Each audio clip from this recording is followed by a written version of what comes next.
बहुत समय पहले भोलेनाथ कैलाश पर्वत पर गहरी तपस्या में बैठे थे। चारों ओर बर्फ ही बर्फ थी और आसमान में तेज हवाएं चल रही थीं। तभी अचानक एक भयंकर तूफान आया। बिजली जोर से चमकी और उसी समय भोलेनाथ का दिव्य त्रिशूल उनके हाथ से फिसलकर आसमान से नीचे धरती की ओर गिर पड़ा।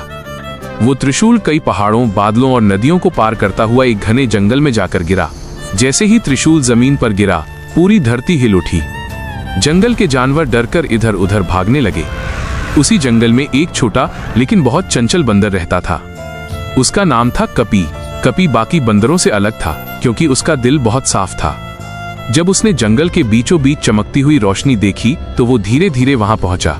उसने देखा कि जमीन में एक विशाल त्रिशूल धंसा हुआ है और उसके चारों तरफ नीली दिव्य रोशनी फैल रही है। कपी ने डरते डरते त्रिशूल को हाथ लगाया। जैसे ही उसने त्रिशूल को छुआ, उसके शरीर में एक अद्भुत शक्ति दौड़ गई। उसकी आंखें चमकने लगीं और उसके अंदर साहस भर गया। लेकिन उसी जंगल में एक दुष्ट राक्षस भी रहता था।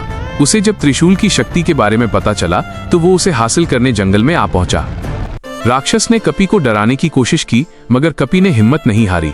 तभी आसमान में तेज डमरू की आवाज गूंजने लगी। पूरा जंगल रोशनी से भर गया और वहां स्वयं भोलेनाथ प्रकट हुए। भोलेनाथ मुस्कुराकर बोले, हे वानर, तुमने मेरे त्रिशूल की रक्षा की है। शक्ति हमेशा उसी को मिलती है जिसके मन में लालच नहीं बल्कि सच्चाई और साहस हो। इसके बाद कपी उनके चरणों में झुक गया।